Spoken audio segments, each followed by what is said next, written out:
Good day, all. Thanks for attending our lunchtime webinar. So my name is Kuben Sami, and I'm a lawyer specializing in environmental matters. So the main purpose of the webinars are to highlight environmental change makers. Those that are individuals and organizations making a difference, in our country. And the other purpose is to promote networking and collaboration between environmentalists. So today we have Cameron Service. He's the CEO and the founding member of the Litterboom Project. And just some brief details about Cameron. Cameron is a proud surfer dude, born and bred in Durban. And I think those 2 points are enough to make him proud and smile from ear to ear. He started off the Litterboom Project as a passion project almost 6 years ago. And his main aim was to intercept plastic pollution in our rivers to prevent pollution to our oceans. So that in a nutshell is who will be presenting today. And Cameron, take it away. Wonderful. Thanks, Kevin. And also, thank you very much for the opportunity. Truthfully, I haven't actually done a webinar before. I've done lots of presentations, but a webinar is a slightly different format. So yeah, it's great to be able to just chat to new people. Michelle, Denise, thanks for joining us.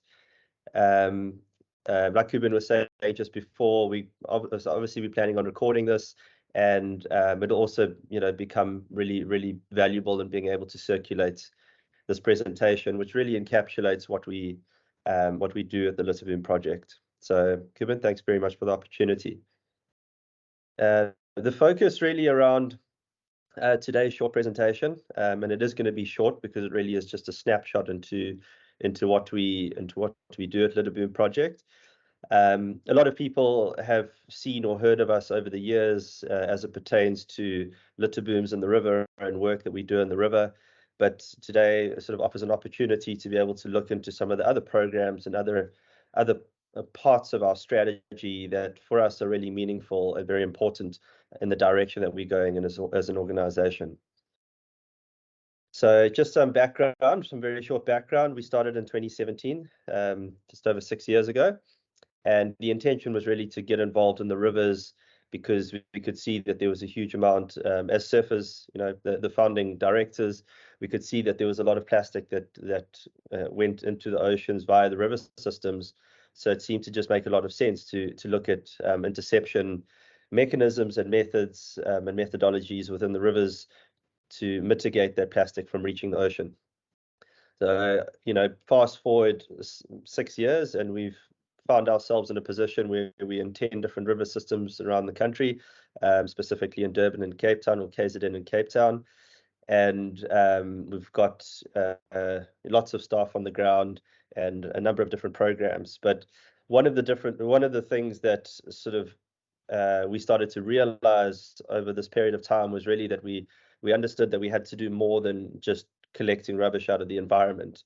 As much as we're really proud of the impact that we've made, the intention of this project was never just to clean up rubbish. The intention of this program and this project was to be able to look at how we could systematically look at where these pollutants were coming from and look for solutions to being able to actually solve these problems and solve obviously quite an enormous problem.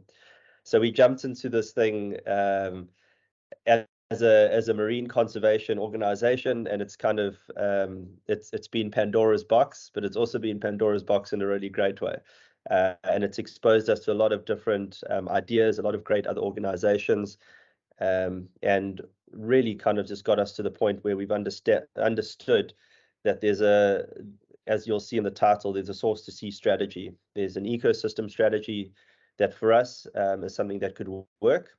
Everything from symptomatic all the way through to mitigation, all the way through to prevention, from a legislation level. So there's this whole broad spectrum of different things, in our opinion, that need to happen in order to be able to look at real-time solutions. So really what Source to See is for us is it's broken down into 4 main categories. The first one is interception and education, innovation and sustainability. So I'm just going to unpack each of those things. Very basic. I'm not going to go into too much depth. I was saying to Kuben now, he said, how long is the presentation going to be? I'm just, I always like to start off as an overview, as a snapshot. But there's a lot of depth to each of these different programs. What I hope to show you guys and speak to you guys about now really focuses on the main objective of these programs and being able to understand the whole ecosystem approach. So for interception, we've got one of the programs that we run that everyone will be very familiar with are our Litterbooms. So the river wardens are the teams that manage these Litterbooms out in the environment and various communities around the country, and are really the backbone of the success of the river program. A lot of people say, okay, well, these Litterbooms, they sound amazing. They sound like the silver bullet approach. They're very rudimentary. They're very simple, but where there's a lot of value to them in terms of the technology of it. But the other half of it is really the fact that we've got these teams that are clearing them on a daily basis, and are really quite effective in terms of making sure that the river systems and or everything around the river systems are clean. So the river wardens, they look after those booms. They also are agnostic when it comes to the plastics that they collect. There isn't a sense of saying, well, we're just going to collect PET bottles because there's a recycling value to PET bottles. The mandate is for them to be able to collect everything from the river, and they really are the last line of defense when it comes to the environment and plastic pollution. So we're really proud to have these guys as part of our team around the country. And at the moment, we're at actually just over 70 staff working into 10 different river systems. With there's been about probably more than 500,000 or 600,000 kilograms of plastic that we've been able to intercept using these river teams over the last 6 years, which is something we're really proud about. Really they form the backbone of what we do. The rivers to us have always been a system or a conduit from into these different communities. It's a natural life source. It's a river. These communities, a lot of the communities that we work in, they depend on these river systems. So rivers are really vital for us, and there's obviously a lot of economic data out there that really translates river health through to economic stability or health as well. So we really believe in being able to restore the rivers back to their original state, and for us, the Litterbooms are the river wardens are the backbone of that. Also, what we found in the last year and a half is we've implemented another program whereby we support reclaimers. So reclaimers really make up for over 50% of the recycling that happens in South Africa, are the reclaimers or litter pickers that are collecting off the side of the streets, out of their communities. And the intention of what we started to do as our first step towards mitigation was to say, well, what infrastructure exists for these reclaimers, and are we able to create some support towards these reclaimers within the regions that we're working in? And that really kind of gave birth to what we now have as a really good partnership with reclaimers, specifically around KZN. We haven't grown that program to Cape Town just yet, but we really are able to sort of partner with the reclaimers.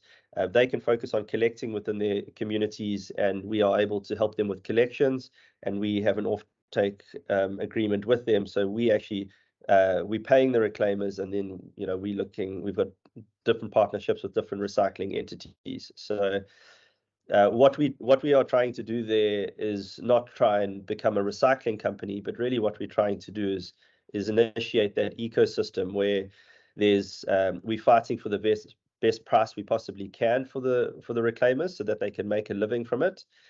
And secondly, being able to get them to dedicate their time and capacity to cleaning up their areas instead of collecting small volumes and often historically walking kilometers to try to drop very small quantities of plastic off at the nearest drop-off site or buyback center. So it's become the strategic partnership and very integral to our whole system, because obviously the more the reclaimers are collecting in the community, the less is landing up in the environment. So it's really serves in everybody's interest to be able to invest in this land-based program, which has been very rewarding, and is something that we definitely plan to grow more as we carry on.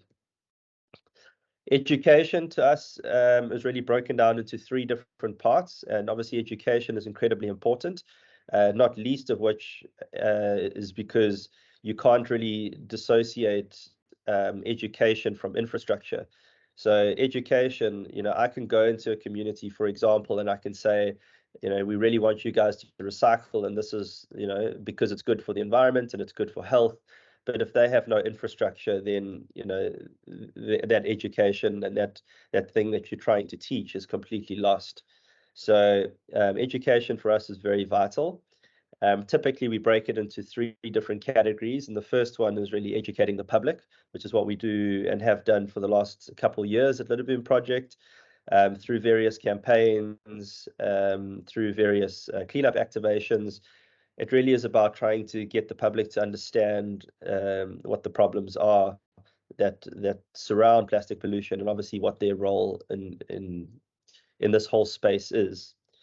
So then there's campaigns within communities to get them to understand what we're doing. For example, in one of the communities, we've just set up a buyback center. So it really becomes about, well, this entity is there now, so how do we communicate to the community that this thing is there for them to use? How do they use it? What is the benefit to the community? So it becomes very, very much getting consumers on board with the infrastructure that's often necessary. Then the third one is obviously educating the youth, and we're busy working on a toolkit at the moment, which we'll hopefully launch before the end of before halfway through this year. And really, that toolkit is allows educators and allows schools to be able to take this valuable content that we've created and curated over time and put it into these schooling environments, that they can run cleanups and they can run campaigns, and they can obviously do projects internally. So we're really excited about that. And obviously education is really the cornerstone of being able to change mindsets around plastic and plastic waste.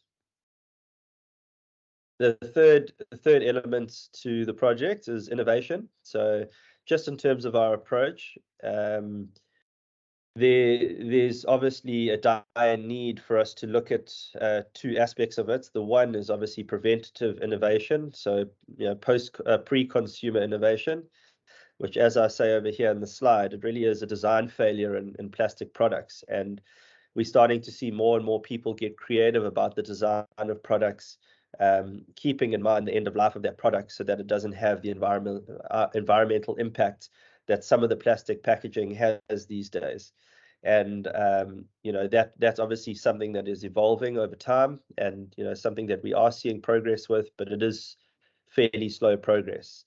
So in the interim, really what we are trying to do, because of all the collections that we're doing on a regular basis, it's saying, well, what else can we do with this now post-consumer plastic waste, and how can we try and lock this plastic away into products that are not sort of in the single-use environment. And that really is kind of what gave birth to our waste-preneur program, which we are very proud about and are in the early days of, but are very excited to see where this program actually takes us. So it started in 2022, where we had 2 of our river wardens that were working in the Umhlanga River in Durban. They joined our program as our first 2 trainees, and we put them through training where they got to understand the machines needed to design things. They went through design programs where we taught them about product design and business development. And really, after that 3-month period of time, we were able to plug them into various innovation projects. So one of those is an in-house project with Barrows here in Durban, and one of them has been kind of contracted in-house for them to work with them on a post-industrial waste solution. And the other one is actually working with us with Mr. Price Home at the moment for our first range of products in the Mr. Price Home stores. So, we're really excited about this because what we really believe is the more we can increase the value of these waste materials, the more we can drive this informal economy within the community. So if our wastepreneurs are doing well, then they will start to talk directly through to the reclaimers and the collectors from their various communities and start to see, and they've already started to identify that there's a value to these materials. So that conversation is happening organically. And for us to be able to basically take a product or a plastic that's worth nothing and turn it into a product that has value, you start to restructure what that looks like, and it's no longer waste anymore. And so we've actually got another set of wastepreneurs that we're hoping to train this year, which will start in May. And we are also in the process of busy trying to set up our own innovation hub so that we can do that training and we can do the production all under one roof. So really, this program is not designed to be able to generate revenue for the Litterboom Project necessarily. It's really just designed to be able to create lateral impact where you've got aspiring entrepreneurs and you're connecting them to an emerging eco market with using plastic as a raw material for their product. And in the meantime, they're able to have financial freedom by doing that. And obviously the lateral effect is quite large in terms of the connection that they have to the rest of their community. And then with sustainability, it's all well and fair. We've talked about rivers and how we can clean the rivers, and we've talked about reclaimers and their role within the community, education, and obviously improving that, some basic infrastructure around that. And even the innovation side, it's all well and fair that we've got all of these programs running, but what is the focus? And really, for us, sustainability is about how do we set up this environment over a phased approach, where Litterboom Project as the ecosystem implementers are able to set this up and then remove ourselves from that community. So our focus around sustainability and our focus around these programs is actually to create the blueprint. We really believe that if we can create this blueprint that focuses on rivers, but based on the land-based programs that we implement, we, in 3-4 years' time, we're able to remove our teams from the rivers because there's an effective management structure on land. And it's more cost effective to be working on land. There's greater impact within the community working on land. And it just really makes sense to be working in that space. Otherwise, we end up on the other side of the spectrum where we start to invest heavily in the rivers, but then we're not really fixing the problem. So in terms of sustainability and in terms of the different programs, we really strive in every program that we start. So with the wastepreneurs and with the reclaimers, there's very much a business focus there, and those need to be for-profit entities, and those need to be able to stand up on their own 2 feet.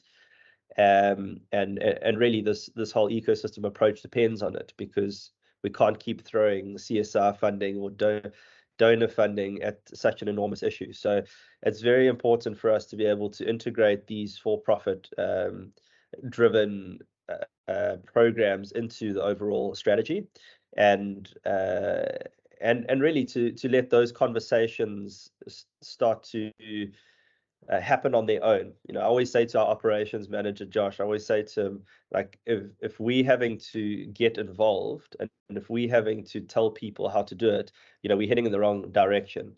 And for us, it really is about trying to create an economy, and wherever there's an economy that makes sense, if there's enough, if you're getting paid enough to pick up plastic, then it's worthwhile to do it as a living.